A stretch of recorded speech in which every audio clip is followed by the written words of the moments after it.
Good afternoon, everyone. How are you all doing today?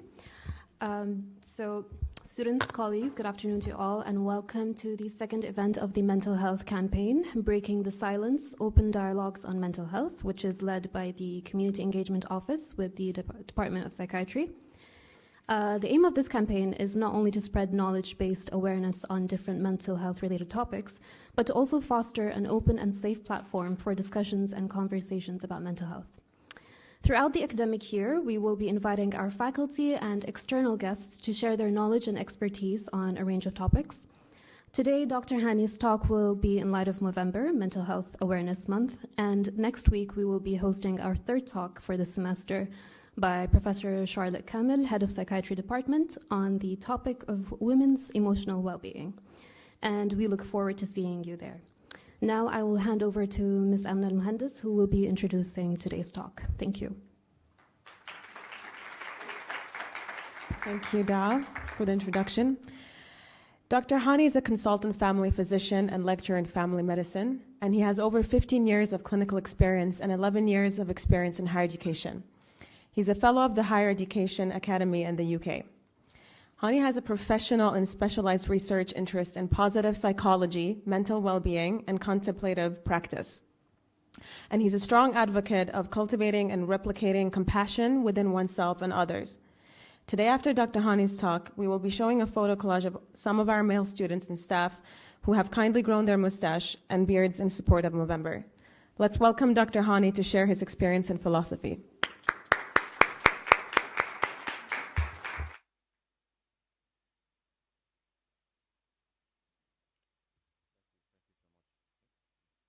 Now on, yes. Thank you so much for that introduction. And welcome, everybody. I'm grateful to actually have this chance to speak to you today for Movember's Men's Health Month. But before we begin today's talk, I thought we'd do a quick recap of what we talked about last year. So for those of you who were there, we talked about men's mental health, actually, and we talked about the different statistics of how high the suicide rates are, and in terms of what is affecting men's mental health. We talked about how Movember was started by just two guys having a drink in a bar in Australia, and now exploded into a fantastic foundation. And then I coined the cycle of despair, which I believe I synthesized it basically on my understanding of what causes poor mental health in men. And then we attempted to actually break the cycle through awareness. I introduced a new paradigm to replace the cycle, a three-step initiative: non-judgmental listening, proactive empathy, and collaborative compassion. And you can see pictures of the talk that was held last year in the atrium. Today we're going to do something different today. I'm going to take it up a notch, maybe even higher level than it was last year. I may have hyped up this talk a little bit too much. That's my fault, actually. I'm putting more pressure on myself to deliver something. But it brings us today to this talk. And actually, before I even tell you what the talk is about, this is not the original title of it. It used to be called A Journey Towards a Higher Self. And I cringed when I say that, and I cringe when I say that now, because when I said this to my wife, Nazia, she was like, "What? What do you think you are?" And that was very humbling, and very quickly I decided to change it to something a little bit more easier to kind of comprehend, which is a journey towards a higher purpose. As always, we go blue for Movember, so let's start. Now, before we start, this is a kind of a pre-interlude or pre-introduction. Just a few general considerations, right? So this journey is actually a tour, and I'll be your tour guide. We're going to be discussing threshold concepts. So a threshold concept is essentially a concept that once you understand it, it changes the way that you think about something. So examples, opportunity cost in economics, or photosynthesis in biology, right? Or embryology. I don't know if there are any students here who study embryology. I struggled with that in medical school. But these are threshold concepts, essentially. I may not be good at many things. Like, I'm not good at football. I'm not good at music. I'm not good at a lot of things. But what I do know I'm good at is synthesis. So I know how to put things, different concepts together, and I can see how the puzzle pieces fit. So there's going to be a lot of synthesis today. And I know many of you, you want evidence-based, right? Randomized controlled trials, meta-analysis, all that stuff. You're obsessed with numbers, but I'm sorry, but all you have today is experiential evidence. All you got is me. So I'm going to define to you what I believe experiential evidence is. So it's the personal, scientific, and theoretical curiosity coupled with subjective experiences outside the realm of reason. Ladies and gentlemen, keep your arms and legs inside the ride at all time, but keep your seatbelts open, and I'll tell you why. 2 general requests today, okay? So I'm going to borrow from a fantastic leadership theory by Otto Scharmer. I could do a whole talk about this, by the way. We studied this as part of the Masters in Leadership at RCSI Dubai. But in his book, he says to suspend the voice of fear, judgment, and cynicism. So I'm going to ask you to do that today, if that's okay. And go an extra mile and approach things that I'm going to say with an open heart, will, and mind. So essentially, I'm asking you to free your mind. This is Morpheus. I don't know if I'm too old for this, but this is Morpheus telling Neo in the Matrix to free his mind. Let's begin. Now, before we start any journey, you need a compass, right? You need to know where your bearings are. You need to understand where you're headed, where you are before you know where you're headed, right? So I usually like to start with definitions.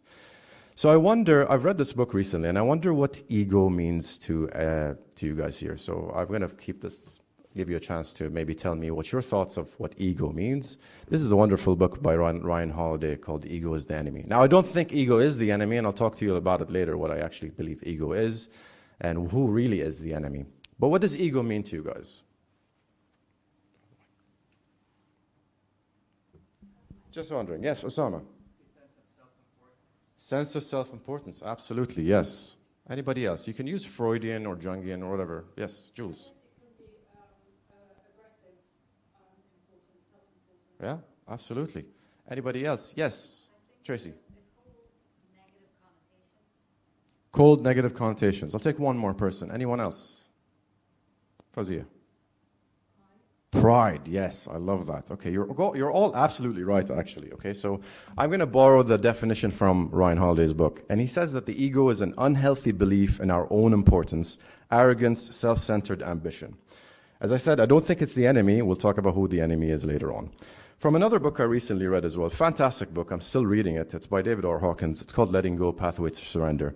And we're going to talk about consciousness. So consciousness, he defines it, there are several definitions for it. He defines it as the capacity to be aware, to know, to feel, to sense, or even argue. It's the priority to all human experience. Okay? So let's continue with the definitions. And I want to thank Ruth Searle, actually, for giving me this book. This book changed my life in ways that I can't even comprehend. So thank you, Ruth. And I keep forgetting to give you back the book. I promise I'll bring it tomorrow and give it to you. So Buddha's Brain is by Rick Hansen. He's a psychiatrist. And he talks about contemplative practice. Do you guys know what contemplative practice is? I wonder. What does it mean to you when we say contemplative practice? So reflection is part of it, absolutely. Meditation, yes. Thank you, Giovanna. Absolutely. Meditation is part of it too. So this is directly from the book. Meditation, prayer, sense of wonder. So this is facilitated by the parasympathetic nervous system, right? The rest and digest, as opposed to the sympathetic, which is fight or flight. Another book from Ryan Holiday, he talks about stillness. So I'm not sure what you guys think stillness is. This is a rhetorical question, actually. I wonder if you have. It's something you ask yourself when you go home. Do you have any stillness in your life? So examples of stillness include journaling, nature, spending time in nature, music, creating music, listening to music, creating art, and a state of ecstasis, which is a heavenly experience that lets you step outside of yourself. Or the flow state, as we know, and achieving that inner peace. So that's what stillness means. And finally, for definitions, this is something I recently came across, actually, and I thought I'd add it to the talk, but I do need to read up more about it, because it's a fascinating concept. Neuroception. So neuroception is our ability to detect safety and danger cues in our environment without conscious awareness. So it's basically an intuitive radar, and it has links to effective leadership, to empathy, to compassion. And finally, the final definition that I want to talk about is emotion, and this deserves its own slide, actually. So this book, The Music Lesson, is one of my favorite creative nonfiction fables that I've ever come across. It's The Music Lesson by Grammy Award winner Victor L. Wooten, who's actually a bass guitarist.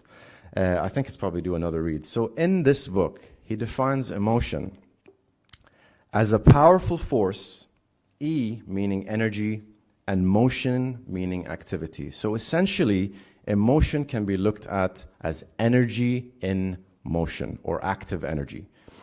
Looked at another way, motion or mutun means the mother of all vibrations. Emotion, energy in motion. That got me thinking. So if you recall the definition of consciousness, it's a capacity to be aware, to know, to feel. You feel emotion, correct? Do you agree with me when I say that? When you feel the emotion or the energy in motion, or sense or even argue. Serendipitously, I came across this article. So The Levels of Consciousness by David R. Hawkins. Fascinating read. And my curiosity got the best of me. So I went to the source of the whole thing, the map of consciousness, transcending the map, levels of consciousness. And you know the way where they say, wow, this book changed my life, right? This book completely changed my life. And we talked about threshold concepts, right? This is a threshold concept. So when I can tell you definitively, this book changed the way that I experience life altogether.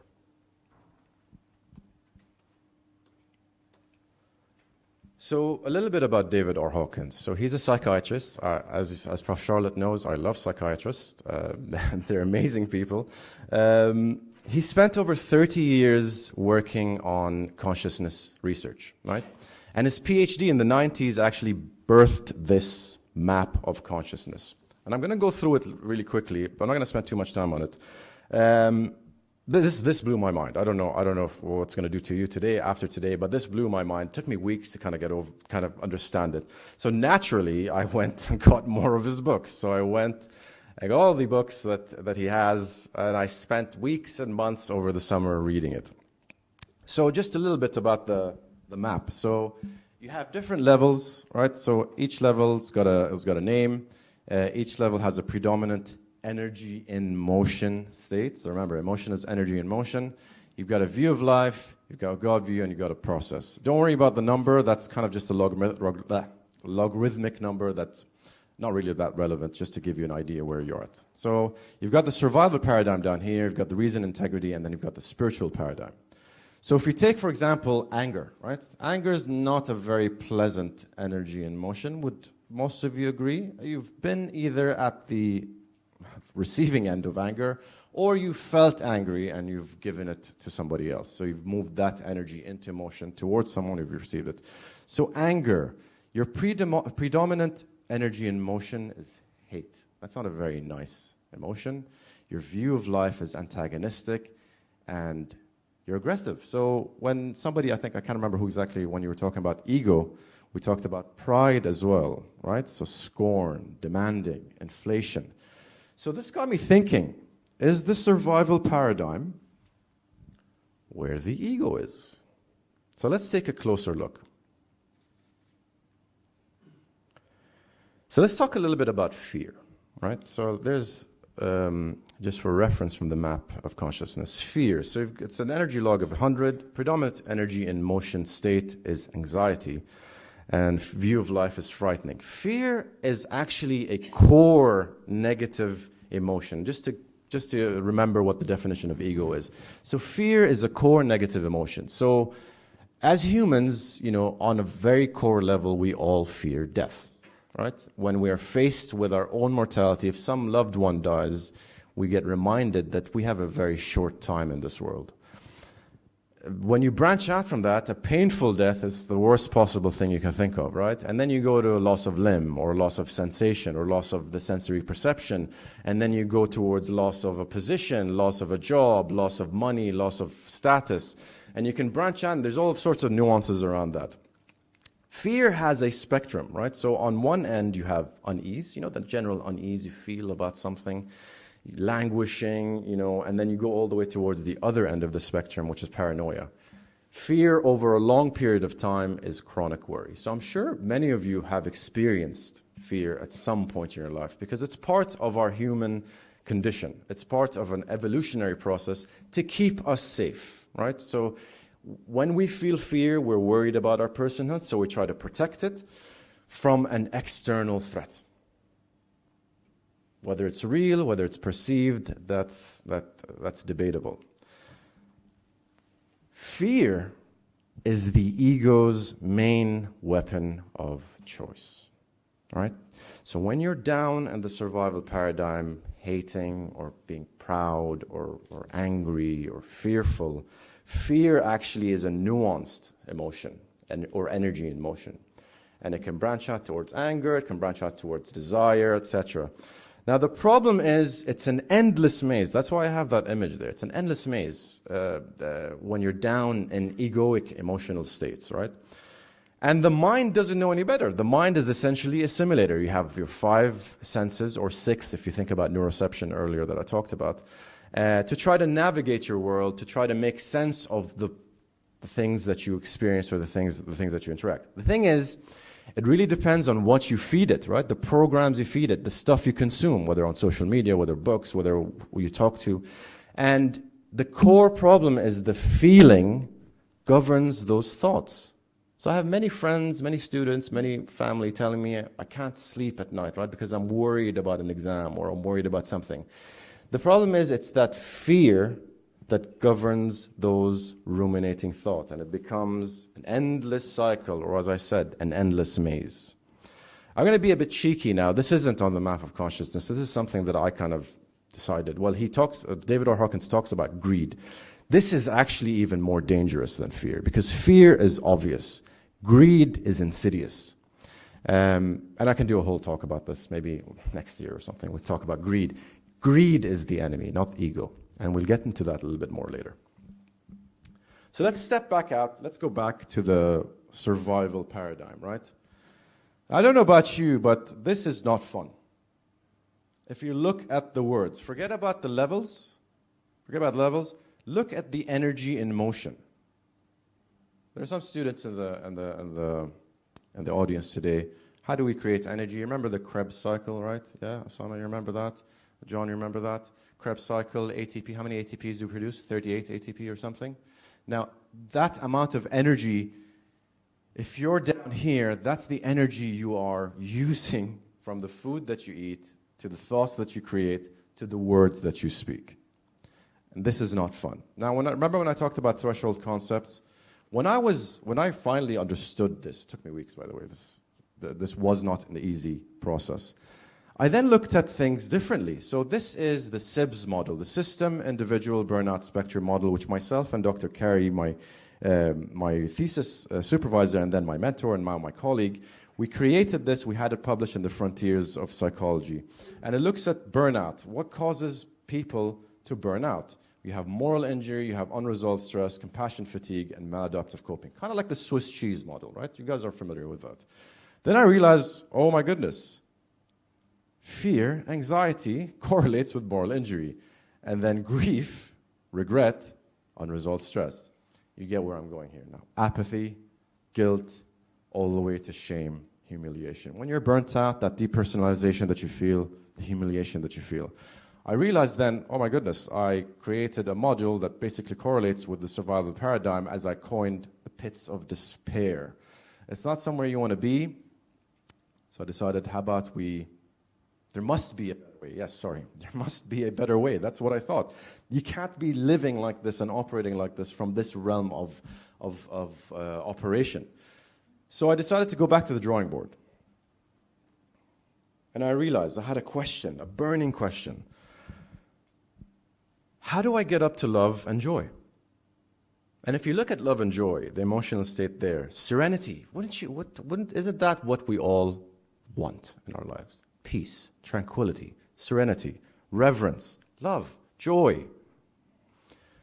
So this is what I did. This is the process. So remember we talked about contemplative practice. So I wondered, I wrote, I reflected, I meditated, I prayed. And I'm not sure if many of you are familiar with the VIA, right? So values in action. This is a questionnaire. It's free. You can just go VIA.com or VIA.org, and you find out what's your value in action. I discovered when I was completing my master's in leadership, I discovered my VIA was love of learning. And the word really that I want you to focus on here is curiosity. I was just curious. How do we get up to love and joy? So I read a lot, and this continued. It continued over the summer. So I know I cringe when I say this. When people ask me, did you travel anywhere? I was like, yeah, I traveled inwards. I'm cringing as I'm saying it right now. But I did a lot of this over the summer, and this is what I discovered.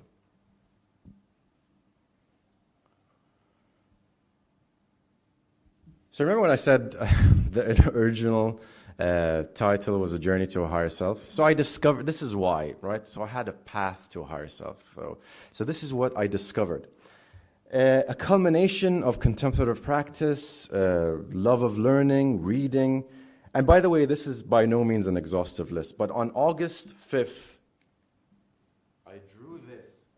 I drew this in my journal. Path to a higher self. First you have humility, then you have forgiveness, surrender, compassion, acceptance, mindfulness, and gratitude. I take no credit for this, by the way. This is just my synthesis of the stuff that I've read, things that I understood, and it's my perception of putting things together. Remember the synthesis of threshold concepts. Would you like to discover what each step means? How about we take a journey now into a higher self. So humility is the first tenet. Does anyone recognize what this is? Close. Yeah, you're right. You're close. Socrates. So if you remember, Socrates says, as for me, all I know is that I know nothing. Now this is the pinnacle of Stoic philosophy, and he has that humble nature. Humility is an antidote to pride. So I think, Fawzia, you mentioned pride being part of the ego. Humility actually is an antidote to pride. And I'm going to take excerpts directly from books that I've read. So, as I said, I'm not taking credit for any of this. The key to painless growth is humility, which amounts to merely dropping the pridefulness and pretense and accepting fallibility as a normal human characteristic of self and others. Now, humility is an attitude. It's the awareness and limitations of your own mind and appearance. A lot of words, the goal, as I'm going to give you the Cliff Notes versions of this, the goal here is to constantly live in the paradigm of I don't know, but I will explore. And we encourage this for the students in the new curriculum, which is fantastic. Because if you don't know something, it's not about making it up or trying to wing it. It's about finding out and exploring. So that's humility. Then you have forgiveness. And again, I'm taking it directly from the books. Forgiveness doesn't mean changing your view that wrongs have been done. We have all been wronged in our lives, right? Probably been wronged yesterday or the day before. Constantly fighting the microaggressions in the world. It's not about changing your view that wrongs have been done, but it's about letting go of that energy in motion charge around feeling wronged. And again, remember, I said the ego is not the enemy. The ego actually should not be overcome by condemnation or hatred or guilt. You shouldn't hate your ego. It's part of who we are. It's part of the human condition. We evolved with an ego. It's there to serve, to protect. But actually, you should de-energize it. Melt it with compassion. De-energize it by viewing it objectively for what it is. Like the appendix was, or is right now, the ego is a vestigial remnant of a man's evolutionary origins. You're not going to go around and start pulling people's appendix out because they're a vestigial remnant. The same way, you can't fight the ego. You have to accept it. So the goal here is to forgive yourself and others. We are only human. We only know as much as we know right now. Right? So you have to be able to forgive yourself, forgive the fact that you might have thoughts that are counterproductive, forgive the fact that somebody else has hurt you in some way because they didn't know any better, and so did you. You didn't know any better. So that's forgiveness. And then we come to one of the more difficult concepts, surrender. This is difficult for many because when you're at pride, right, when you think you know everything, pride or greed, you're convinced that you know everything, so there's nothing to know, nothing to learn, right? So you might be unknowingly hurting people around you, but you don't know any better. So from this book, as I said, I'm still reading it. It's a fascinating book, highly recommended. The idea of surrender comes from a state of wonder. There must be more to this. There must be something more to this. And no matter what religion or what belief system you prescribe to, there is a higher power that is causing, or not causing, that is the reason why we are where we are. Right?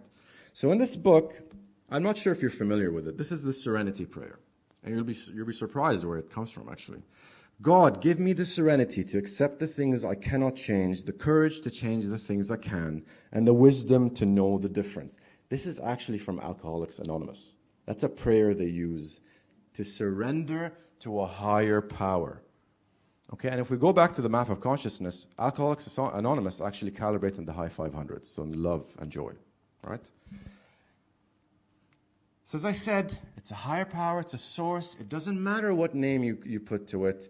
But interestingly, Islam, I'm not trying to be biased here, Islam, if you look at the word, the verb form of the word Islam is astaslim, which means I surrender. Okay, right? So would you agree with me? People who know what I'm talking about.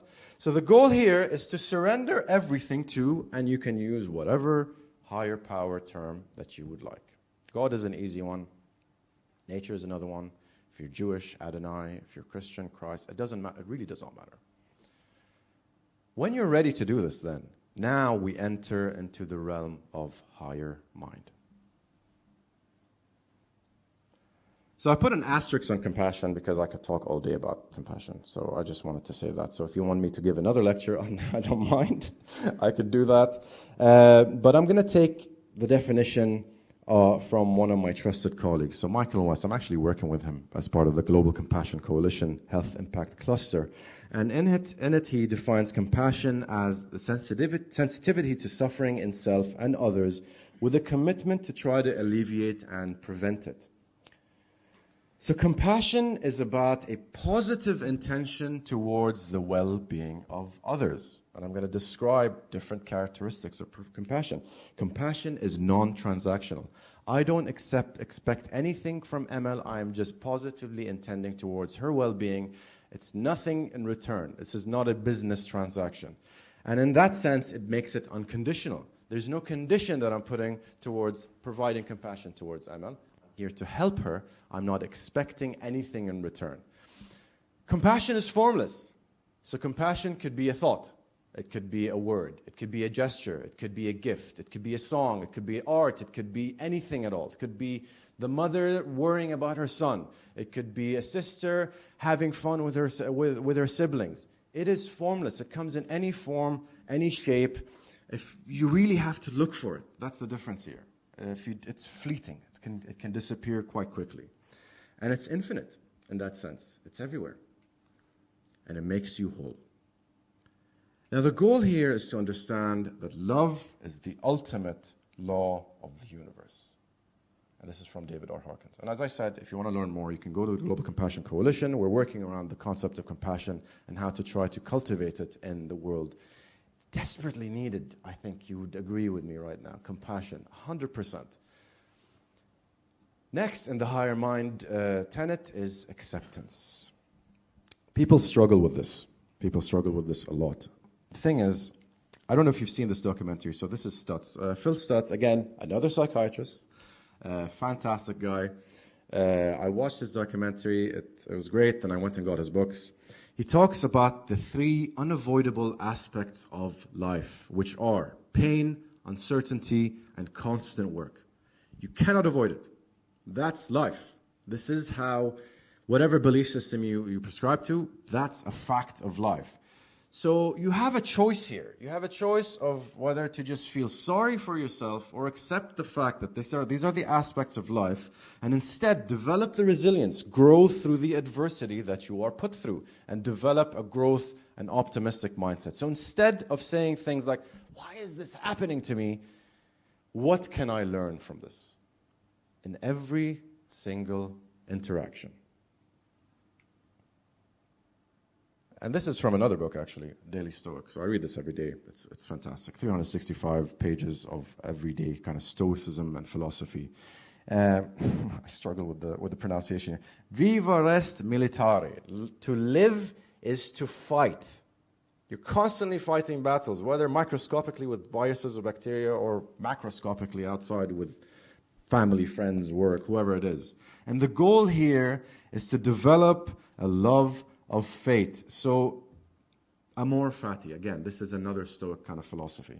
Accepting things and, in fact, loving them as if you chose them and having that cheerful attitude towards them. And that's acceptance. When you're accepted acceptance, you can then move on to mindfulness. Now, again, I have an asterisk on this slide because I could talk all day. Sorry about that. Talk all day about it. I've talked all day about it. I keep talking all day about it. I should probably stop talking about it. But I'm going to go to give you kind of cliff notes of what I've been talking about so far for the past 3 years. So being mindful is about paying attention to whatever it is you're doing in the present moment. So right now, are you with me? Or are you thinking about something else? Are you thinking about the coffee outside, maybe the food outside? Or are you here, present right now, focusing with what I'm saying? And it's about developing infinite presence, right?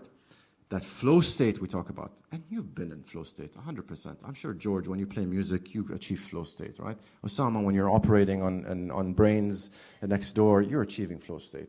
And that's what we're trying to do here. So I'm going to take directly from the books again. Mindfulness brings insight and wisdom, and the best way to increase your mindfulness is through meditation. This moment is the only reality that is being experienced. All else is an abstraction and a mental construct. The past is done, the future is yet to come. Focus on every single present moment as it unfolds, moment by moment. And the goal here is to, by the way, if you want to learn more about mindfulness, there's a show on Netflix, The Mind Explained, Season 1, Episode 4 on mindfulness. Fantastic. They talk about functional MRIs. Amazing, amazing episode. The goal here is to develop a one-pointedness of the mind. This is very difficult. This is simple, theoretically, conceptually, but practically very difficult to achieve. I think I've only achieved it like once or twice in my life, intentionally through meditation.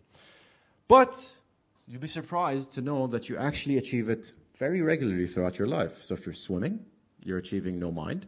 If, as I said, you're playing music, one point in this mind. If you're out in nature enjoying the picturesque view, or if you're enjoying a baby's laughter in front of you, or listening to a song that gives you goosebumps, right? Or even washing the dishes.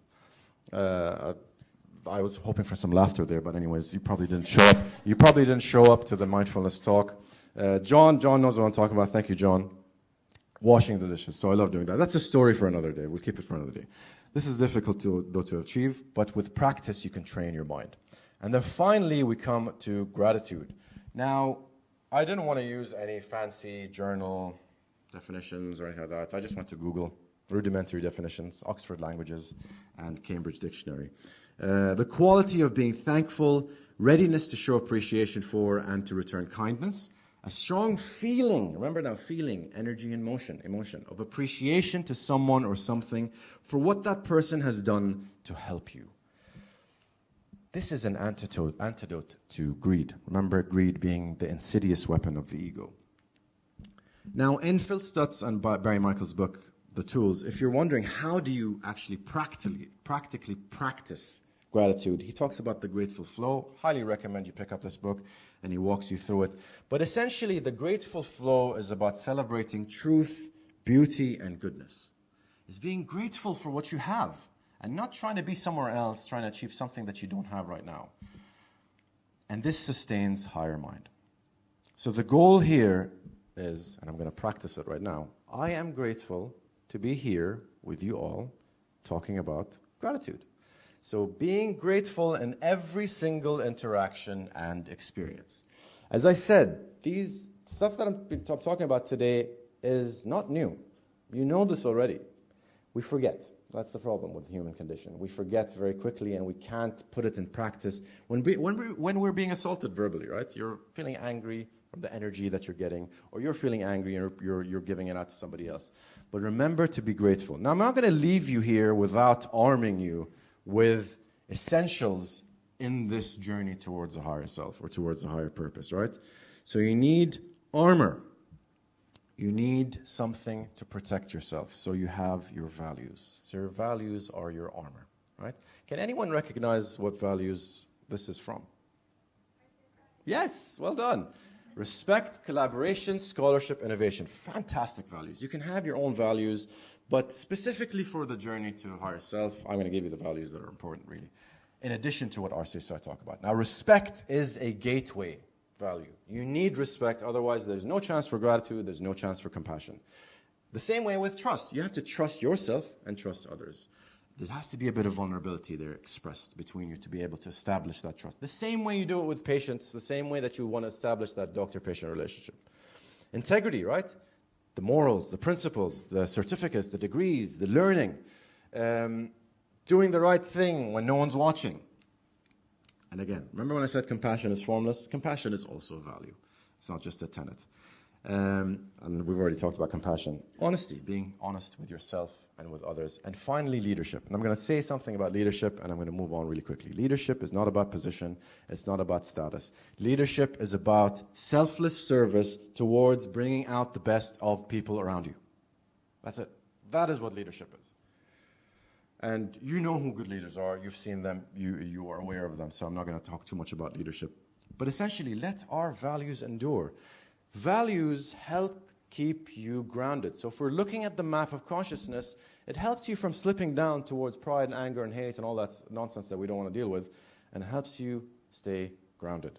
If we don't practice, if we don't adhere to our values, they're just words on a piece of paper. Okay? They're non-negotiable. That's the purpose of this slide.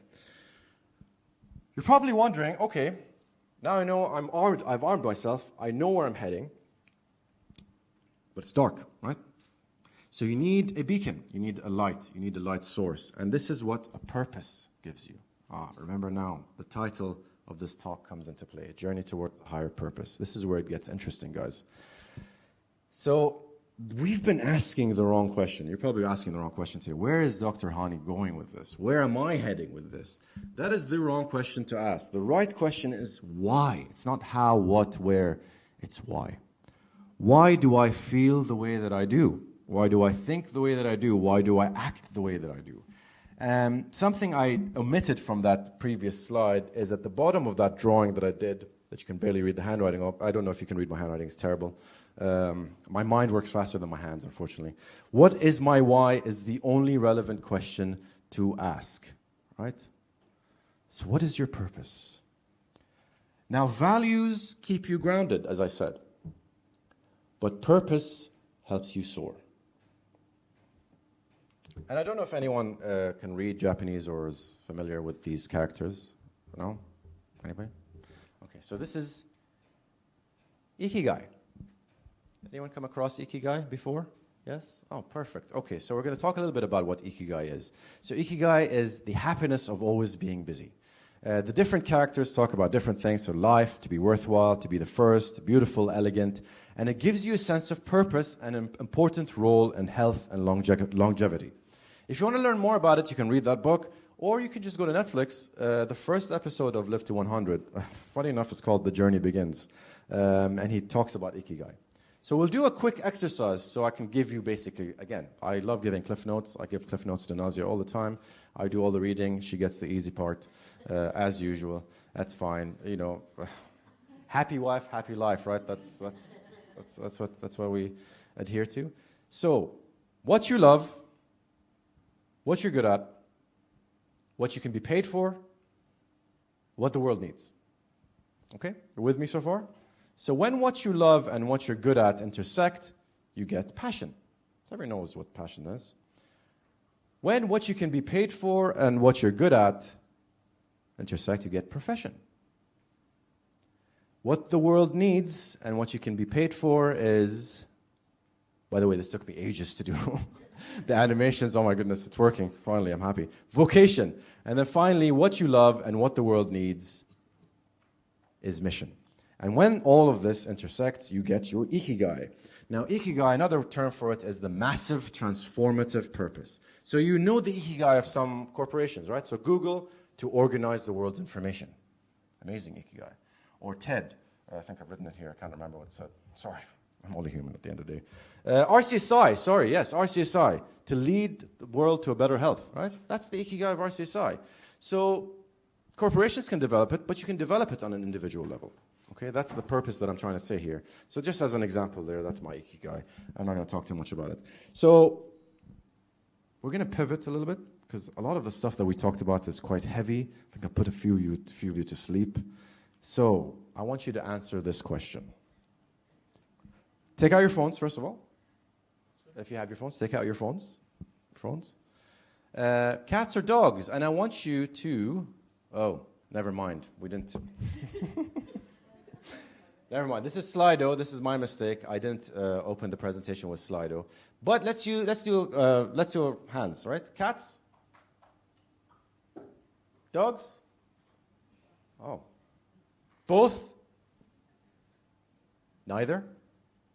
Really? Really? Okay. So I actually have a gift for those who said both, okay? 6 years ago, we got Pebbles. Okay. She sits like this. I don't know why. She's weird. She's like a human. A year or so after we got her, we noticed that she was bored, right? She wasn't really happy. So we went and got Glitch, right? And then we thought, life is not difficult. Let's make it even more harder, right? So we decided to get Loki, okay? And you're probably wondering, cats and dogs, you grew up watching Tom and Jerry and they don't get along, right? Actually, no, they do. They do get along. They get along really well. Loki cries if we're taking the cats to the groomers, right? He starts trying to protect them and all that stuff. They get along. He gets a few slaps from the cats every now and then when he gets a bit too hands-on. Where do you think they calibrate on the map of consciousness? Yeah. A dog's wagging tail is love. A cat's purr is also love. Okay? So I think maybe I surrounded myself with a lot of love. I'm just drowning in love. Now, we come to the final slide. I'll put you out of your misery. So I'm going to do something.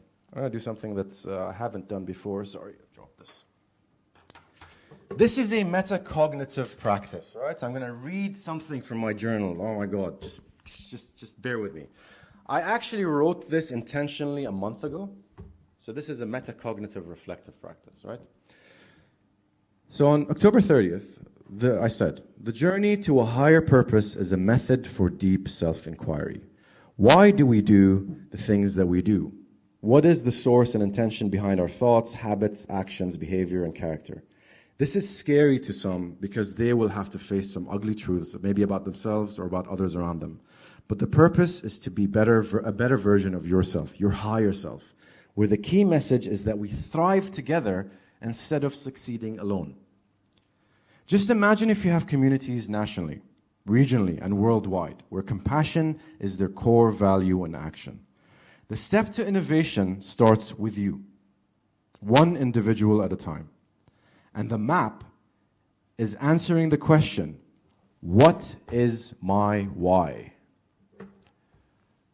So I'm going to ask you today, what is your why?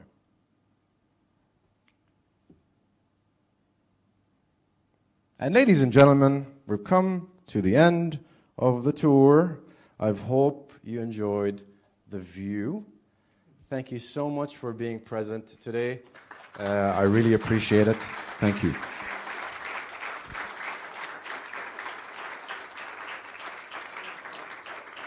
And this is just other reading material, and I wanted to share this final slide. Actually, some fantastic beards and mustaches look so elegant, beautiful. I can only grow a random goatee. That's as far as I go. And if I shave it off, I look like a fish, I think, right? Yeah. So thank you guys for doing this. And yes, and that brings me to the end of the talk. So if you guys have any questions, we have a microphone going around. Amna's there to help, and Dua as well. Thank you. Thank you both, by the way. Let's give them a round of applause for the work that they've done. Thank you. And thank you, Prof. Charlotte, as well.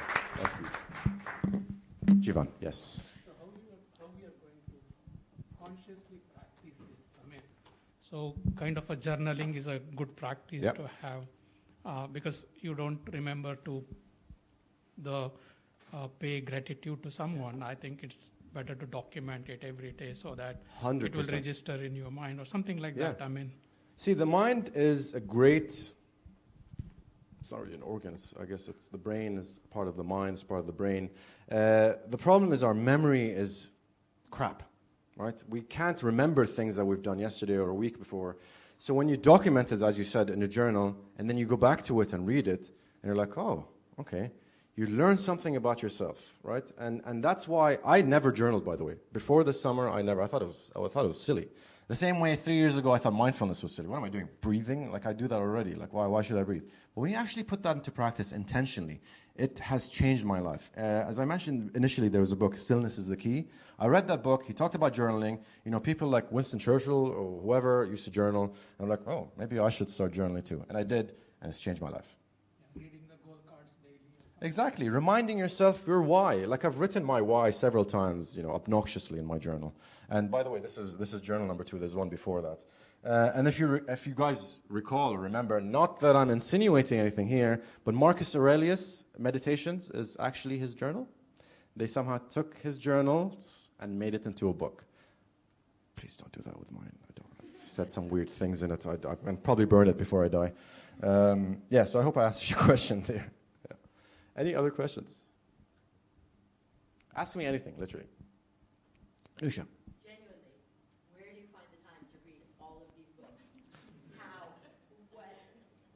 That's a good question.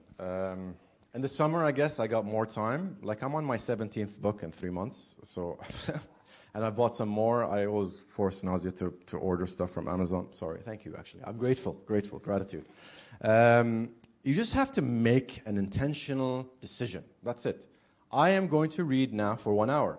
Whether it's before bed, whether it's when you wake up, whether it's after you leave work, or if you can't read, use a podcast. Listen to it on your car drive home. There's a fantastic ways of consuming information. But unfortunately, what we tend to do is we spend more time doing this, right, on our phones, watching cat videos, dog videos, and stuff like that. That's a waste of time, obviously. So I'd prefer to read or to listen to information than mindless scrolling. So when do I find the time? Great question. Summer, Christmas. And then I try to squeeze some in between. Like I have lagged now. I'm still on that book, Letting Go. It's been like 2 months, so it's taking quite a time. Yeah. Yes, Dana. Yes, so Dua, if you don't mind, if you can give her the microphone, yes. I have an answer to your question. Mother to mother, audiobooks. Yeah, that's what I do at the moment. Thank you, Dana. Any other questions? Now, look, I've done a lot of work around this. I know some of it is maybe easy, simple to grasp. You might need to think about what I've said today over the course of a few days for it to kind of consolidate in your head, right? And if you want to ask me any questions while I'm walking around, you can feel free to come to my office anytime. If you don't feel comfortable asking it here, Jivan, yes. So how you advise the meditation? I mean, what is the best way to have the meditative practice in the sense you need to have kind of 10 minutes a day, hour a day, or any good guidance? Yeah, see, like I've done like I said, I've done a scoping review. We've got it published. They talked about different timings of how long the meditation should be. It really depends on you. If you can even squeeze in 3 minutes a day, that's great, and work your way up. Like I've meditated as low as 2-3 minutes to as high as an hour and a half. I don't know how that happened. The time just kind of, like, everything becomes timeless. And she's like, she taps me on my shoulder. Are you okay? I'm laying down on my bed meditating. So how do you do it? It really depends on what is interesting to you. If you want to sit and do it, if it's trying to achieve and trying to focus on some focus of action. So whether it's the breathing, whether it's the 5, 4, 3, 2, 1, looking at things you can hear. I may be able to answer your question in my mindfulness talk, so maybe I'll give it again at some point. I think if Fatma's here, I'll do it in the PDU seminar maybe. Then we can have a whole topic about meditation, topic of discussion. Ruth, again, apologies for not returning the book, but I will. Again, just to add some, I think still everyone at RCSI, staff and students, have free access to the Headspace app, which is an incredible resource for beginning a meditation practice, in my opinion. Exactly. Headspace is very good because it's a guided practice. That's actually how I started first, because as I said, I thought it was ridiculous. Why am I doing breathing? So they're guiding you through it. And eventually, this is a practice that you will not see immediate effect. You have to sustain it to see some sort of effect. It has to be part of who you are, part of a habit that you have every day. Otherwise, you fall down into the pits of despair, and that's not fun. Yes, Prof. This evening, or I think tomorrow actually, we're going to be doing the Inspiring Excellence Awards, and it's all about inspiring young students and others to be successful. So what's your definition of success? That's a question I'll have to reflect on. I don't have an answer myself. I will lean on what I've said in my slide of humility, right? I don't know, but I'll explore. And I'm not trying to be funny there. My only sense, for what it's worth, is that the most successful people are always the most humble, and always the most approachable, and always the most compassionate. Exactly. So there 100%. probably is something of that. Yeah. And it's a metric that you have to measure against yourself, not somebody else, right? You've seen that meme, the guy swimming, but he's looking behind him. You shouldn't be looking at anybody else. Look at yourself. Look at yourself from yesterday or the day before, and that's where journaling helps, right? So a year ago versus how I am today, a completely different person. And if you don't keep a track of that, then you won't really be able to measure your success. And success is it's a perception. It's a subjective thing. So what I feel is successful for me might not be what Mo thinks is successful. Or maybe what Mo thinks is successful, I'm like, okay, I'm not really sure. So it really depends from person to person, I think. But as you said, 100%. If you're grateful, if you're compassionate, if you're accepting, if you're humble, and you're forgiving, you're successful in my eyes. Yes, sir. 100%. Because if I quote what David R. Hawkins said in his book, 80% of the population actually is down here in the survival paradigm. Yeah, there's only a few who are actually up here in the reason, integrity, and a very small percentage in the spiritual paradigm, love and joy. And then enlightenment is like, don't worry about enlightenment. It's love and joy. That's our aim here. So this is why I have this here, thrive together. It's a concept that I've come across, I've written about, I've read about, and I can't do this alone, right? We can't live life alone. I need, friends, I need family, I need students to teach, I need staff to work alongside with. And if you, as I said, what I read from my journal, right? Do you want to succeed alone or do you want to thrive together? And if we all collectively raise our consciousness up to love and make it an intentional decision to try to do that every single day, life would be so much better. At least I think. I don't know, but I'll explore. Yes, Maura. Hani, thanks very much indeed. It really was inspiring, and I think the word inspirational is actually integral to how others see you, and that in return is success. So it's others' perception Yeah. of success. But one of the things that I kind of struck a chord with me was when you talked about forgiveness.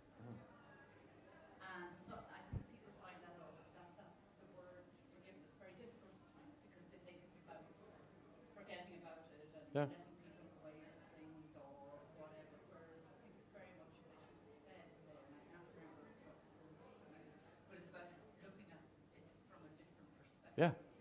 And it reminded me of this fifth context philosophy and 4 agreements with yourself. And one of them is, one is, not to assume nothing Yeah. is ever as it is. Yeah. Be true to yourself and always do your best. Yeah. And so, you read all through this, and then it had a Q&A at the end of it, and this line, it turned and said, one of the questions was, so if I do all of this, and if I don't assume, and if I don't personalize, does this mean I can't actually take any action against somebody who has wronged you? So the response was, yes, no, it doesn't mean you can't take action, but what it does mean is that if you forgive or if you depersonalize the situation, then it's like clearing the muddy water. Yeah, absolutely. Things with greater clarity. and Absolutely. perspective. And so I think it is very much about, your own why and Yeah. Moving. We can all stay at Yeah. Consciousness. Yeah. Yeah. No, absolutely. Thank you. Thank you so much, Maura. That you're absolutely right. The problem is hate, right? Things like hate or anger. This is heavy baggage to carry around with you every day, right? Yeah, okay, it's not a suitcase that you're lugging around, but it's a suitcase that you have in your heart or your mind. As I said, if you have these negative feelings, that's why you stay up at night thinking and turning over and over, because the thoughts are governed by that feeling. So if you de-energize it, if you let go, and as I said, there was a book, Let Go, Pathway, Surrender. Fantastic book, highly recommended. It gives you a practical way to let go of things, right? Instead of forgiving and forgetting, I would say forgive and surrender to God. I mean, it sounds a bit woo, right? But it's a fact. It's just let it go. And doors will start opening for you. Opportunities will start coming out of nowhere, literally. And I've experienced it myself. That's why I said experiential evidence. This is all through my own experiences and learning and love of learning put together, amalgamated. So forgiveness isn't just about forget about it. Forgiveness is about de-energizing, melting your ego with compassion. That's why you had the different kind of steps of doing that. Yeah. Any other questions? Mo.